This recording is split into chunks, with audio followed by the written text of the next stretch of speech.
Que o amor do Cristo nos ampare, nos acolha em nosso caminho de aproximação dele próprio, porque nesta noite, mais uma vez, iremos nos dedicar a tratar do seu Evangelho. O tema de hoje, amar a si mesmo, nos remete à passagem evangélica contida no Evangelho de Marcos, em seu capítulo 12, e que nós gostaríamos de fazer a leitura direta da passagem para nos determos nos seus detalhes. Estamos diante daquela situação em que o Cristo, em reunindo em torno dele muitos dos judeus que lhes faziam sempre perguntas no intuito de testá-lo, de prová-lo, de ver até onde ia o seu conhecimento da lei, das leis que regiam o povo judeu. Naquela oportunidade haviam-lhe indagado sobre os tributos a César, se haveriam de pagar os tributos a César. Posteriormente, fizeram indagações sobre a ressurreição. E naquela oportunidade, em função do conteúdo das respostas que eram oferecidas pelo mestre Nazareno, ficaram encantados, alguns surpreendidos. E é relatado na passagem de Marcos que irá se aproximar dele um doutor da lei, um escriba, e que se mostra profundamente impressionado com o Cristo e irá lhe fazer mais uma indagação. Façamos então a leitura. Diz, portanto, na passagem evangélica: aproximou-se dele um dos escribas que os tinha ouvido discutir e, vendo que Jesus lhes tinha respondido tão bem, perguntou-lhe: qual é o primeiro de todos os mandamentos? Jesus respondeu: o primeiro é: escuta, Israel, o Senhor nosso Deus é o único Senhor, e amarás o Senhor teu Deus de todo o teu coração, de toda a tua alma, de todo o teu entendimento e de toda a tua força. O segundo é este: amarás o teu próximo como a ti mesmo. Não há outro mandamento maior do que esses. Disse-lhe o escriba: lindamente, mestre, com verdade disseste que é o único e não existe outro além dele, e que amá-lo de todo o coração, de todo o entendimento, de toda a força, e amar o próximo como a si mesmo, vale mais do que todos os holocaustos e todos os sacrifícios. E Jesus, vendo que ele respondera com inteligência, disse-lhe: não estás longe do reino de Deus. E ninguém mais ousava interrogá-lo. A passagem é belíssima, primeiro porque contém esta observação sucinta de Jesus sobre aquilo que cabe a nós mesmos, no nosso processo evolutivo, de destacar, amar a Deus sobre todas as coisas e ao próximo como a si mesmo, o resumo de tudo o que poderíamos imaginar ter que realizar.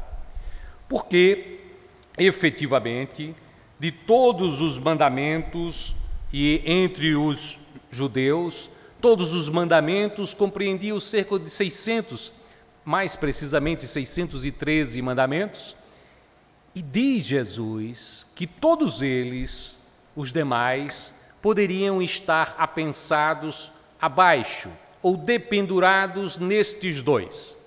Estes dois eram os fundamentais e todos os outros apenas eram um detalhamento destes que ele destacava.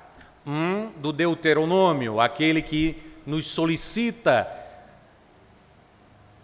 um movimento vertical em direção ao Pai, amar a Deus sobre todas as coisas. O outro, que é a lei mosaica contida em Levítico, que nos convida a observar o outro como nosso irmão, e estabelecer, portanto, um olhar horizontal em direção ao próximo, amando na mesma dimensão que amamos a nós mesmos. E aí um olhar profundo, um olhar direcionado para nós mesmos. Impressiona-nos porque diz Jesus que eles têm uma mesma dimensão.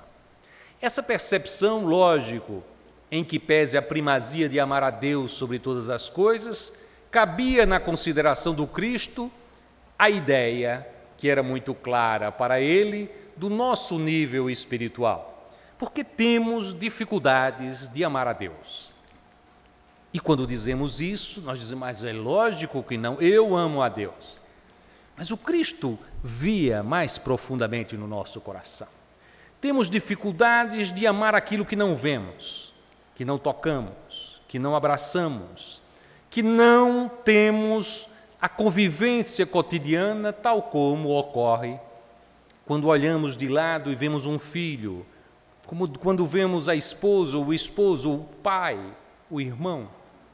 Porque temos a noção clara da sua presença, trocamos ideias, afetos, carinhos.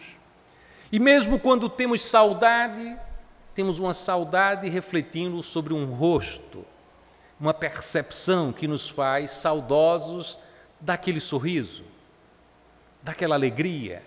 E, portanto, dizia o Cristo, como irás amar aquilo ou a quem não conheces, se tu não amas a quem conheces? Então era um desafio termos que amar aqueles com quem convivemos. E aí nós dizemos, mas eu amo o meu próximo. Porque a ideia que temos do próximo é do muito próximo, daqueles com quem temos afinidades, o amor da nossa vida, ou os amores de nossa vida, e dizemos, mas eu amo o meu próximo. Mas não era essa a percepção que o Cristo vinha nos trazer. A ideia era de largueza em absoluto, como ele mesmo realizou o exercício do amor entre nós. Olhar para os irmãos independente de estar na família consanguínea, nos afetos que nos vinculam em casamento. Não seria esta a vinculação, mas uma vinculação de entender toda a criação divina como depositária do nosso amor. E eis, desta forma, a ideia que o Cristo nos trazia, olharmos para o céu. E não tem nenhuma outra perspectiva, esse amor vertical, esse amor que nos vincula ao Criador, se não tivermos um movimento em direção a nós mesmos, de descobrirmos em nós a humildade. Porque é indispensável olharmos para o Criador com gestos de humildade, com simplicidade. Não poderemos conceber um Deus, um Criador, se não percebermos ao mesmo instante a pequenez que somos nós mesmos. Imaginar Deus, Criador, perfeição absoluta, amor, misericórdia, justiça plena, infinita, e não ver ainda as imperfeições, a imensa distância que guarda o que somos neste instante daquilo que deveremos ser no futuro quando nos aproximarmos do Criador.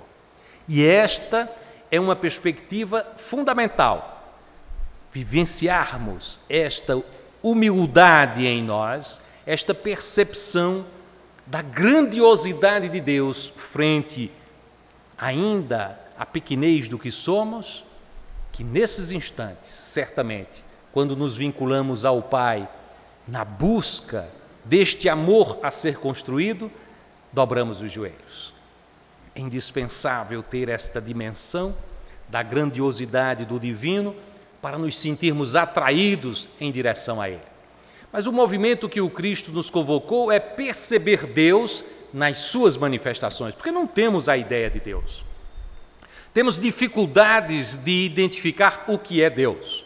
Não temos ainda, nem minimamente, a abordagem para categorizar Deus. É por isso mesmo que Kardec, ao fazer a pergunta aos espíritos que auxiliaram na codificação, não pergunta como estávamos acostumados a perguntar quem é Deus, porque imaginamos Deus como alguém, como uma pessoa, como um semelhante a nós mesmos. Mas Kardec sabiamente pergunta: o que é Deus? O que é Deus? E como os Espíritos nos informam que não temos ainda tamanho para perceber, nós só podemos categorizar algumas qualificações que poderiam nos dar uma ideia do que seria Deus. E aí, lógico, é o Criador, incriado, é na dimensão daqueles qualitativos que podemos alcançar a justiça perfeita, é no qualificativo que podemos alcançar o amor infinito, é a misericórdia infinita. Todas essas percepções de grandezas ao qual não podemos alcançar, porque quando dizemos infinito não temos a ideia do alcance, de onde podemos chegar, colocamos em direção a Deus. E por isso mesmo, nesta perspectiva, nos apequenamos, porque temos limites, temos tamanho, a nossa vida é contada em anos, a vida da personagem que somos. Érico irá morrer, desencarnar, obviamente, e terá um fim esta personagem. Quem fica é o espírito que vai se aproximar e, portanto, entender a grandiosidade de Deus. Ao longo das encarnações, vamos adquirindo essas percepções e nos endereçamos a Deus na percepção daquilo que o apóstolo João, na belíssima compreensão de que, não podendo falar de Deus naquilo que ele não poderia descrever, falou da manifestação dele naquilo que preside as nossas vidas. E diz: Deus é amor. É uma magnífica expressão. Falar de Deus assim: Deus é amor. Deus manifesta-se em nossa vida através do amor. E aí começamos a entender o que é que queria dizer o Cristo quando nos falou que os principais mandamentos são amar a Deus sobre todas as coisas, ao próximo e a nós mesmos. A cada um estamos endereçando Deus, porque Deus é amor. E quando eu amo o meu semelhante, estou endereçando a ele Deus. Quando eu amo a mim mesmo, estou endereçando a mim mesmo Deus. Quando estou buscando amar a Deus, estou querendo compreender o amor dele por nós mesmos, para refletir este amor que ele nos lança. Porque temos uma ideia também de que quando eu amo algo, como se o amor fosse algo que nós somos efetivamente. Jesus nos trouxe lições magníficas, mas ele sempre quis nos dizer que Deus é a fonte de tudo. De tal modo que quando o diziam bom homem, ele dizia: bom, quem é bom? Bom apenas o Pai. Olha que magnífico. Jesus dizer que não era bom, que bom apenas o Pai. Que magnífica lição de humildade para nos dizer que quando nos atribuímos alguma qualidade, na realidade estamos dizendo: sabe qual é a grande virtude que tenho? Quando eu expresso uma virtude, é que eu entro em sintonia com o Pai. E por isso, porque entrei em sintonia com o Pai, sou capaz de realizar o bem. Porque entro em sintonia com o Pai, sou capaz de que alguém me imagine bom. Quando eu entro em sintonia com o Pai, sou generoso. E por isso mesmo, todas as virtudes vêm do Pai. E o amor, que preside todos os sentimentos, é Ele próprio expressão de Deus nas nossas vidas. Voltemos então à interpretação desse significado de amar a nós mesmos. Porque temos uma dificuldade de interpretar isto. Amar a nós mesmos. Neste mundo que vivemos, um mundo nesta etapa em particular da vida em sociedade, encontramos, não só no Brasil, nos outros países, passamos por momentos de grandes inquietações. São inquietações deste tempo. Um tempo que experimentamos a evolução da tecnologia em um padrão tão elevado que não damos conta. Não é verdade? Estamos diante de situações em que parece que o tempo nos esmaga. Tudo é imediato, tudo é automático, tudo é instantâneo. Imaginemos, antes nós decifrávamos uma notícia que nos chegava. Eu me lembro, há pouco tempo, porque não sou tão velho assim, porque no meu tempo de universidade, ainda fazia universidade, nós tínhamos, aqui em Campina Grande em particular, as pessoas da universidade a gente ficava esperando lá na barraquinha de Orlando chegar a Folha de São Paulo do dia, chegava à noite. Então a gente ia ver algo que alguém leu 5 horas da manhã lá em São Paulo, a gente via à noite. E às vezes o calhamaço era tão grande que a gente ia até o outro dia lendo o jornal. Então imagine a distância das coisas, os acontecimentos eram mastigados, mas não é? Precisávamos interpretar aqueles dados e tudo mais. Hoje tudo é instantâneo. Nós sabemos o que está acontecendo agora, é instantâneo. Nós nos sentimos esmagados por esse imediatismo, onde nada tem um tempo para a gente traduzir aquilo, para a gente se acostumar com aquela ideia. Já é automático as coisas como ocorrem. O impacto é muito grande. Então, existe muita infelicitação nestes dias. As pessoas se sentem tragadas por uma noção de infelicidade. Dizemos mesmo, parece que tudo conspira contra mim. Algumas pessoas atordoadas, porque nestes tempos temos identificado muita ansiedade, muita depressão. Antigamente alguém diria na sua família, diria assim, alguém diria a você da família que conhecia alguém que teve uma depressão. Não era assim, é uma coisa meio distante. Eu acho que psicólogo não vivia bem neste tempo, não tinha clientes, porque era difícil. Você, quando pensava que alguém tinha alguma aflição, era uma coisa muito distante. De repente passou a ter, para nós mesmos, que cada família tinha pelo menos alguém que passava por uma aflição, por uma depressão, por uma ansiedade, alguma coisa. E parece agora que todos passaremos, em algum momento, por uma aflição desta magnitude. E isso pode ser atestado pela quantidade de remédios, de ansiolíticos, o que se vende de Rivotril e outros, né, outros tais, é uma coisa impressionante. A demarcar que estes são tempos de muitas angústias, de muitos tormentos, de muita infelicidade. E precisamos refletir sobre isso, porque preside a nossa existência o Cristo Jesus e a sua mensagem poderosa. Dizia o apóstolo Pedro, lançai sobre o Cristo as tuas ansiedades. Olha que coisa magnífica. O melhor Rivotril que temos, aquele que não falha, não tem nenhum custo, é o Evangelho do Cristo Jesus. Com isso eu não quero dizer que quem passe por ansiedade não procure o psicólogo ou o psiquiatra, por favor, não estou aqui fazendo nenhuma colocação que vá a desmerecer as funções do psicólogo e do psiquiatra, não é isso. É que na base de tudo, na solução última de todos os problemas, o Evangelho do Cristo. E o grande desconhecido de todas essas inquietações é verdadeiramente o Evangelho, porque estamos assistindo a estes instantes, porque a concepção materialista, ou seja, uma visão meramente material das nossas vidas, domina hoje a sociedade. Em que pese, se fizermos uma pesquisa, as pessoas disserem que têm religião, que acreditam em Deus, em qualquer uma das religiões onde Deus seja colocado como a presidir as nossas existências. Qualquer uma das manifestações religiosas. Mas em que pese isso, vivemos um mundo de grandes infelicitações. Então atentemos para o chamamento do Cristo Jesus. Amai ao próximo como a si mesmo. Deixemos de lado a percepção de amar ao próximo, porque diz o Cristo, não poderás amar ao teu semelhante se não amar a ti mesmo, porque é na mesma medida.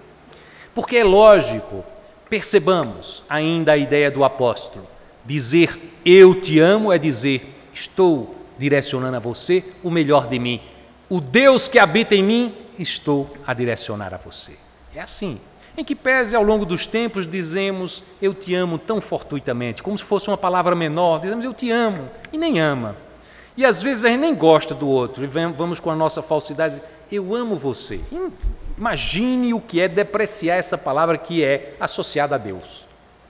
E dizemos com tão pouca cerimônia, quando na realidade ao dizer eu te amo, a gente deveria pesar essa palavra, dizer, eu te amo, olha só, estou colocando o melhor de mim, Deus em mim, direcionado ao meu semelhante. Que coisa magnífica. E esta percepção é fantástica. Para aquele que está passando por uma depressão, imaginar que é merecedor do amor, que é merecedor de ser direcionado a Ele, Deus. Olha, porque quem passa por grandes aflições não percebe, não consegue enxergar o infinito amor que é direcionado a Ele. E somos beneficiários de um amor infinito, que é o amor de Deus.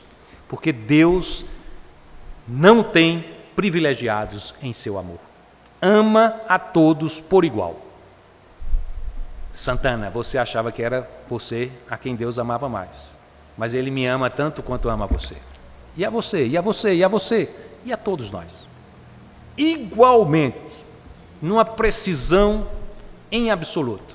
Somos todos infinitamente amados. Agora já estamos melhor. Porque certamente nos inquietamos, olhamos assim e dizemos, aquele meu vizinho, aquela minha vizinha, porque sempre a gente imagina que a felicidade está nos outros. E nesse mundo de internet, neste mundo de Facebook, neste mundo de Instagram, a gente se acostuma tanto a ver o sorriso dos outros, a alegria dos outros, o sucesso dos outros. Porque ninguém vai botar uma foto no Instagram que não esteja sorrindo, feliz, conquistando, dizendo que a alegria na sua vida é presença constante. E a gente acredita que o outro vive uma vida completamente diferente da nossa. E dizer, mas eles são tão felizes, todos esses que são meus amigos no Facebook, no Instagram, são muito felizes, eu não sou. E aí fica numa depressão unicamente por se comparar com o outro. Porque a gente também não percebe que as nossas fotos também são todas sorrindo. Em que pese a gente saiba que não é. Então, se é assim conosco, é assim com eles. Aqueles sorrisos são sorrisos de Instagram, são sorrisos de Facebook. Mas eles têm as tristezas deles como nós temos a nossa. E tanto para eles como para nós, Deus nos direciona todo o amor. A grande questão é, por que somos infelizes se Deus nos lança em direção a nós todo o amor? Por que estamos amargurados? Por que estamos infelizes? A questão muda de ótica, porque nós chegamos a dizer, como eu tinha colocado anteriormente, alguns se aproximam nesse instante e dizem, parece que o mundo conspira contra mim. Tudo parece dar errado. Se é no emprego, eu tenho aquelas pessoas que são insuportáveis, que fazem de tudo para puxar o meu tapete. Se é aquela aspiração que eu tinha em relação àquela casa que eu queria ter, aquele carro que eu queria comprar, aquele amor que eu cultivei e que se distanciou de mim, ou mesmo naquelas situações em que passamos por grandes sofrimentos, enfermidades, ou talvez naqueles grandes enfrentamentos em que temos um ente querido, aquele a quem depositamos todo o nosso coração e de repente nos é retirado do convívio. E quando acontece isso, dizemos, meu Deus, que sofrimento! Como sofro! Como alguém que sofre tanto pode ser feliz? Como alguém que sofre tanto pode imaginar que é amado? Como alguém que sofre tanto pode imaginar amar a si mesmo?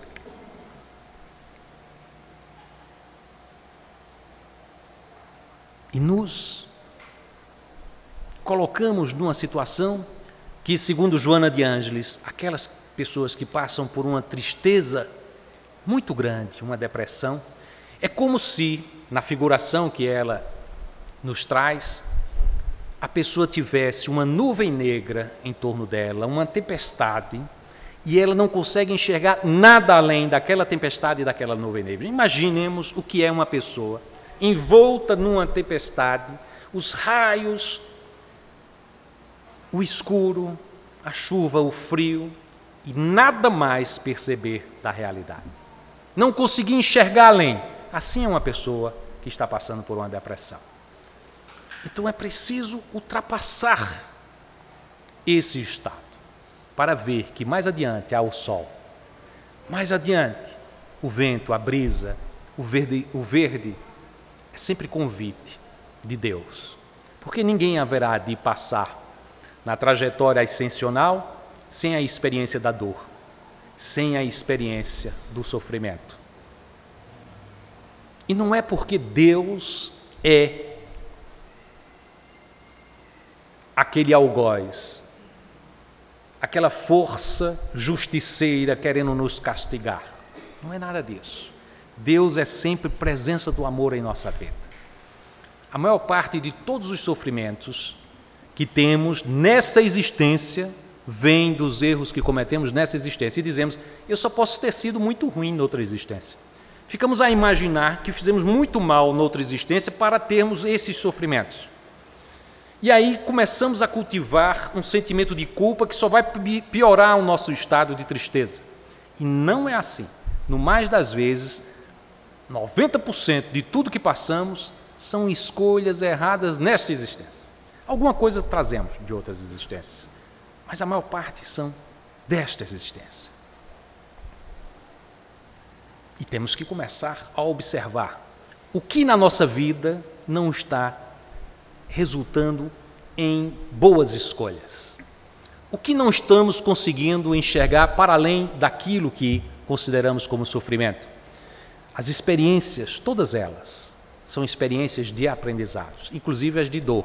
Existem as outras experiências, mas as de dor, que são aquelas que marcamos mais, se passamos por essas experiências e não dizemos o que eu aprendi com esta dor, não fizemos absolutamente nada. E aí só ficamos com a impressão, sofremos. E aí ficamos com a impressão por trás disso de que Deus é só instrumento da dor, da desesperação, quando muito pelo contrário, na dor e na desesperação a solução é Deus. É uma outra lógica. A lógica é diferente. O despertar para esse infinito amor que se nos direciona é exatamente a busca do amor de Deus. Que fazemos e realizamos em direção ao nosso semelhante, que fazemos e realizamos em direção a nós mesmos. É mais do que hora de aprendermos a nos amar. A amar o divino que temos em nós. E quando amamos o divino que temos em nós, temos que passar inicialmente por uma expressão, que é a expressão do despertamento. Só poderemos efetivamente ir em direção ao despertamento se acordarmos para a ideia de que somos filhos de Deus. E como filhos de Deus, merecemos essa investigação, esse tempo ao longo da semana em que vamos meditar sobre nós mesmos e dizemos, o que tenho dentro de mim de bom? O que tenho dentro de mim ainda que são sombras, que ainda me infelicitam? Porque precisamos mergulhar dentro de nós para observarmos isso. E temos duas situações que quando mergulhamos dentro de nós, nós realizamos.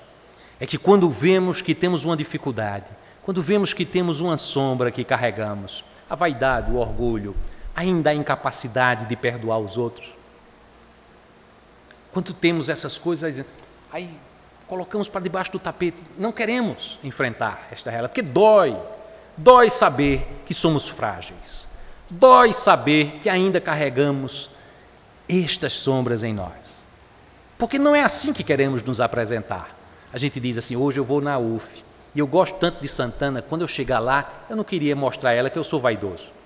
Eu não queria mostrar a ela que sou uma pessoa que não é capaz de perdoar. Eu quero levar para ela uma expressão boa. E a gente chega e vem sorrindo. Quando a gente chega em ambientes religiosos e tudo mais, seja aqui, seja na igreja católica, protestante, onde que for, as pessoas chegam, já notaram, chega assim, com aquela voz, já fala assim, ô Santana, é assim, já vem com aquela voz, fica mais assim, a gente se aproxima, abraça de um jeito especial, a gente quer mostrar o melhor de nós. temos dificuldades de olhar que temos ainda dentro de nós aspectos que têm que ser trabalhados. Carregamos ainda a inveja, ou alguém aqui acha que não é invejoso de jeito nenhum. Carregamos ainda a dificuldade de perdoar o outro. Carregamos ainda a intolerância. Não é verdade? Eu acho isso, porque eu vejo um bocado de gente, inclusive irmãos espíritas, nesses negócios que tem aí, chamada eleição, as pessoas chamam o outro disso, daquilo outro, estando num espectro da vida. Nem precisa isso, basta campeonato de futebol, você já começa a mostrar o pior de si mesmo, não é verdade? Então, se nós temos essa intolerância, essa incapacidade de compreender o outro, imaginemos amar ao outro. Então, estamos na trajetória. Se estamos na trajetória, o grande desafio é sabermos que temos fragilidades. Não jogarmos para debaixo do tapete. Olhar, analisar, como que se nós observássemos assim as nossas fragilidades e disséssemos, a fragilidade de Érico, eu olhando para mim mesmo, dizendo, minhas fragilidades, venham a mim. Como se eu fosse dar um abraço nessas fragilidades, olha, eu vou trabalhar vocês, para que a gente possa ir superando e ir passo a passo superando essa dificuldade. E o grande desafio é fazer depois, como Santo Agostinho, né? Agostinho de Hipona diziam depois que as suas, né, os seus amigos, que eram os seus defeitos, os seus vícios, né? Aí depois ele, lógico, começou a ter uma vida completamente diferente, ele modificou, era um devasso, né, nos primeiros anos de sua vida, né, a sua juventude e tudo mais, e depois ele se entrega completamente a Jesus e mergulha efetivamente em todas as potencialidades que ele tinha, e diziam que os seus vícios, o que dizia, as vozes dos seus vícios ficavam dizendo a ele, não nos abandone, não nos abandone, né? E é uma coisa maravilhosa, quer dizer, o grande desafio nosso é que os nossos vícios, as nossas sombras, um dia digam para nós, não nos abandone, e a gente vai saindo com muito carinho, não, vá ficando aí que eu estou indo em direção à luz ali, né? Estou indo mais à frente, né? Quer dizer, até se quiser pode vir acompanhando, mas em direção à luz, né? Não me faça voltar, né, na direção de vocês, porque é isso que em última instância acontece. Amar a si mesmo é um desafio magnífico. Eu queria falar aqui para vocês, porque é recomendado uma filosofia havaiana, o Ho'oponopono. É uma filosofia havaiana muito interessante, porque ela nos convoca a realizar um mantra. São palavras, são frases curtas, 4 frases, mas é interessante porque ela tem muito vinculação com as mensagens do Cristo Jesus, porque ela nos convoca a dizer, diante dos nossos desafios, a cada dia a gente ir repetindo essas frases como um mantra, efetivamente, né? E aquelas coisas a gente vai refletindo sobre aquilo que a gente está dizendo.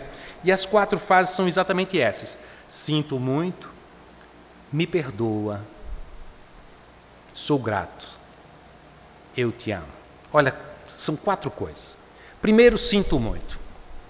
É que quando a gente começa a mergulhar dentro de nós, quando a gente está começando a fazer essa investigação, a gente encontra potencialidades. A gente diz, olha, eu tenho um bocado de coisa que já são coisas interessantes, boas, em direção aos ensinamentos de Jesus. Eu tenho que aperfeiçoar isso aqui. Mas aí a gente encontra sombras, encontra problemas, encontra aquilo que a gente poderia dizer erros.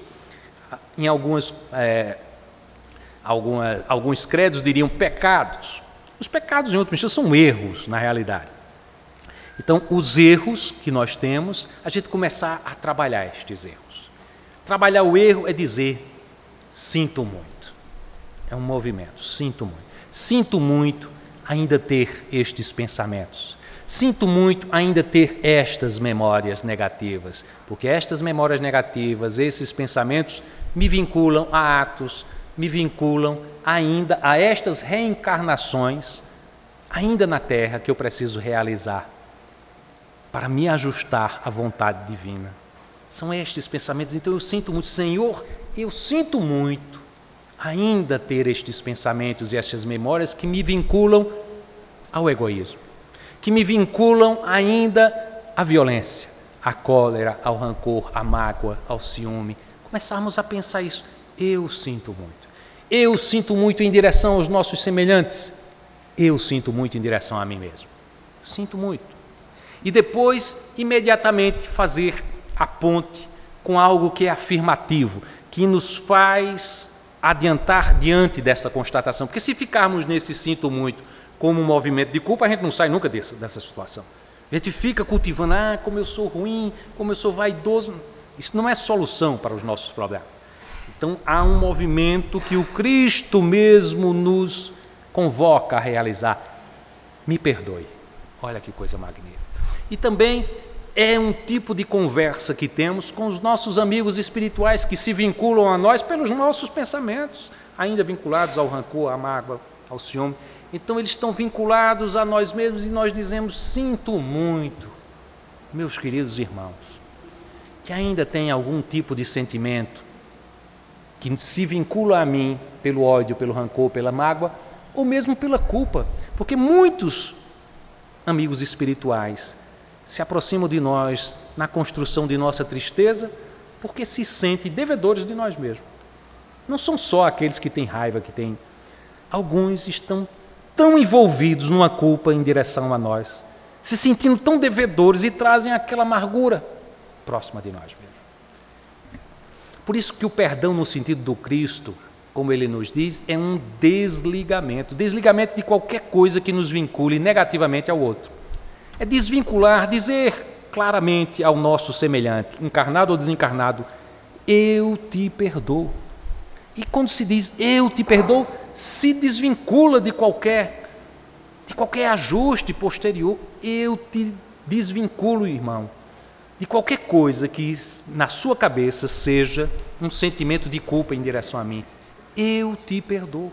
E ao mesmo tempo se pede perdão e se busca desvincular de qualquer sentimento que seja a culpa nossa em relação ao outro, identificando naquele que sente remorso em direção a nós e nosso em relação ao outro como fragilidades da alma que precisam ser superadas. Ninguém supera a fragilidade cultivando a culpa. Nós só superamos as dificuldades, as sombras de nós mesmos, cultivando o amor. E aí, o amor, na primeira expressão de se desvincular das coisas negativas, é o perdão. Perdão é um instrumento poderoso de libertação. Perdão é libertação. A mensagem do perdão é a mensagem da libertação. Alguém só consegue se sentir verdadeiramente livre se cultivar o perdão.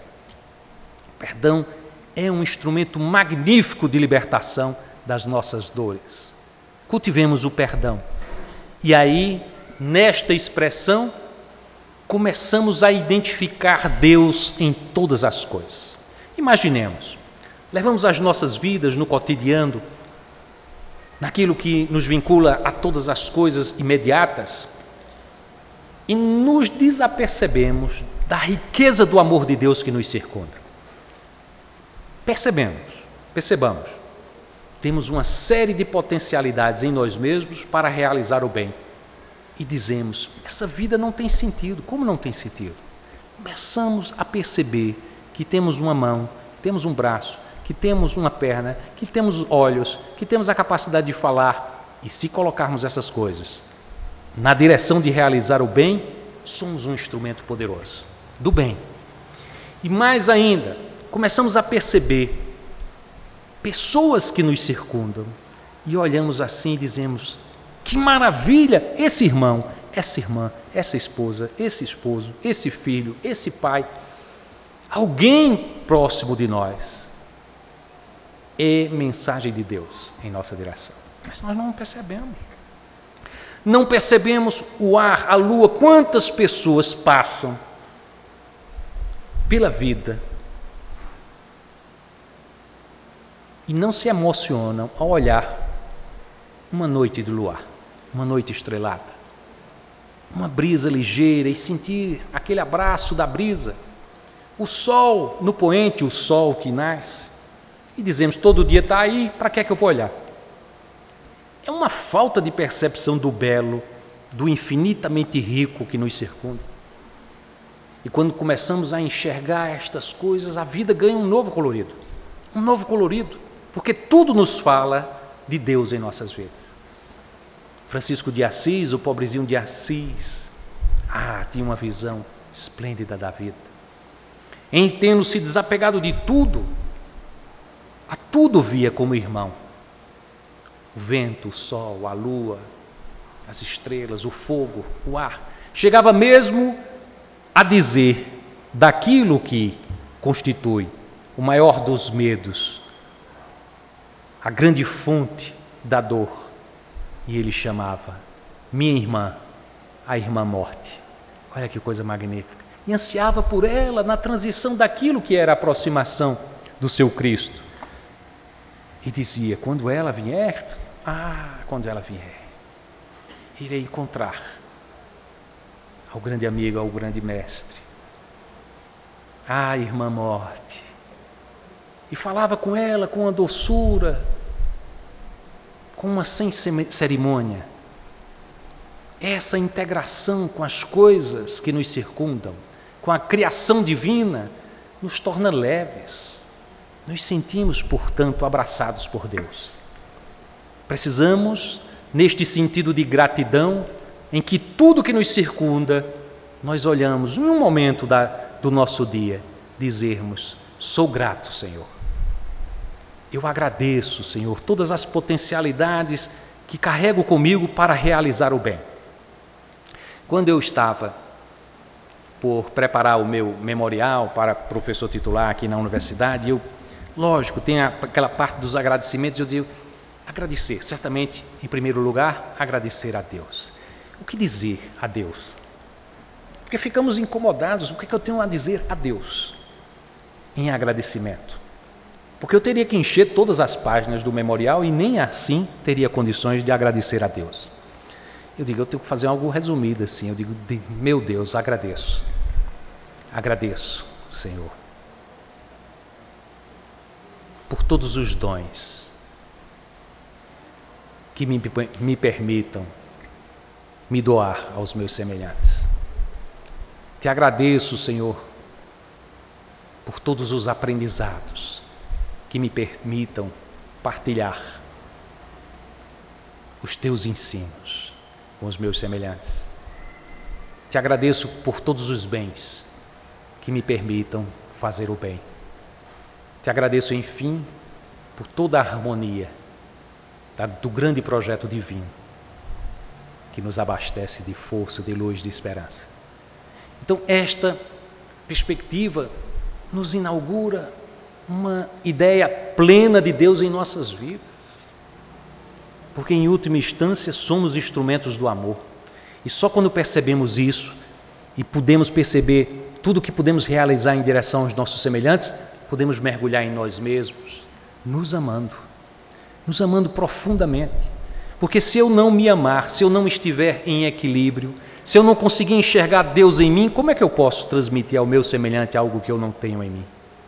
Eu só posso verdadeiramente amar o meu semelhante se eu me amar, porque eu preciso reconhecer Deus em mim para poder projetar no meu irmão aquilo que eu carrego na minha alma. E aqui Jefferson falou, a gente sempre fala de amar ao próximo, seria interessante olhar para nós mesmos, porque é assim, às vezes nós dizemos, eu não tenho tempo para mim, porque eu estou tão motivado a amar o meu próximo que eu não tenho tempo para mim, achando que está fazendo grande coisa. Não é isso. Quando não olhamos para nós mesmos, aquilo que lançamos em direção ao nosso semelhante pode ser até uma intenção boa, mas não estamos levando o melhor de nós, porque não trabalhamos o melhor de nós em nós mesmos. A recomendação do Cristo é clara, precisamos amar ao outro na mesma dimensão em que amamos a nós mesmos.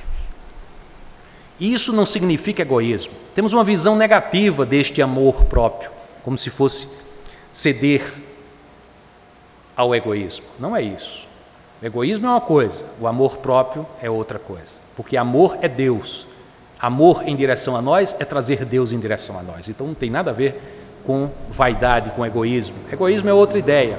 Quando chegamos a buscar ajuda, porque dizemos, eu estou ainda triste e tudo mais, aí alguns que buscam nos auxiliar diz, busque valorizar a sua vida, vá cuidar do seu corpo, do seu físico, faça uma plástica, melhore a autoestima. E essa autoestima, em geral, é uma ideia de sermos diferentes do nosso semelhante, de estarmos numa condição superior ao nosso semelhante. Isso não tem nada a ver com o amor que Deus quer que cultivemos. E existe aquela visão também negativa, religiosa, que diz: você não deve querer nada para si mesmo. Esqueça de si mesmo e vá em direção ao semelhante. Ora, esquecemos que somos filhos de Deus. Nenhuma e nem nada da criação divina deve ser desprezado por nós, inclusive nós mesmos. Se não nos amarmos, não amamos a criação divina. Somos filhos de Deus. E quando chegarmos a transpor o portal em direção à verdadeira vida, haverão de perguntar: o que fizeste da tua vida? Certamente poderás ajudar aos seus semelhantes, mas da tua vida, porque a tua vida é o que irá contar naquele instante. Te amaste, amaste verdadeiramente, dignificaste a oportunidade da vida que Deus te concedeu, a vida na carne, porque a vida já nos foi concedida. Esta oportunidade, esta personalidade que envergaste agora, e precisamos responder neste instante a este desafio magnífico, respondendo: ah, Senhor, aprendi contigo, aprendi por todos os exemplos que nos trouxe o Cristo Jesus. Aprendi a vinculação muito íntima daquele pobrezinho que nos trouxe luz desde Assis. Porque quando ele orava, dobrava os joelhos e se lançava em direção ao céu, dizendo: ó Senhor, sou grato, Senhor, sou grato por tudo que me circunda, pelo sol, pelo ar, pelas estrelas, pelo fogo, pela terra, pela água. Ó Senhor, grato por todos os irmãos, aquilo que me irmana na tua criação, é fonte de plena felicidade. E digamos nós neste instante: ó Senhor, Senhor, a experiência do amor. E porque nos matriculamos nesta disciplina magnífica do aprendizado do amor, queremos te dizer neste instante: sinto muito, Senhor. Sinto muito pelos pensamentos, pelas memórias, pelas ações que me vinculam ainda, Senhor, ao egoísmo, à vaidade, ao rancor, à mágoa. Mas estou aprendendo a lidar com isso. Estou aprendendo com as mensagens que o Cristo nos ensinou, convocando a nos perdoarmos e a perdoarmos os nossos semelhantes. Perdão, Senhor, me perdoe. Me perdoe por todos esses instantes em que me distanciei dos teus ensinamentos. Ah, Senhor, sou grato.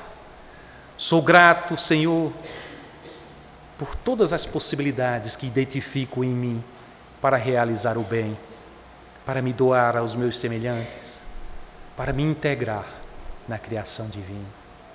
Ah, Senhor, e porque reflito na minha humildade e simplicidade já neste instante, porque agora sou capaz de experienciar o perdão, e porque me faço grato a Ti, posso dizer: Senhor, eu te amo, Senhor. Ah, Senhor, eu te amo.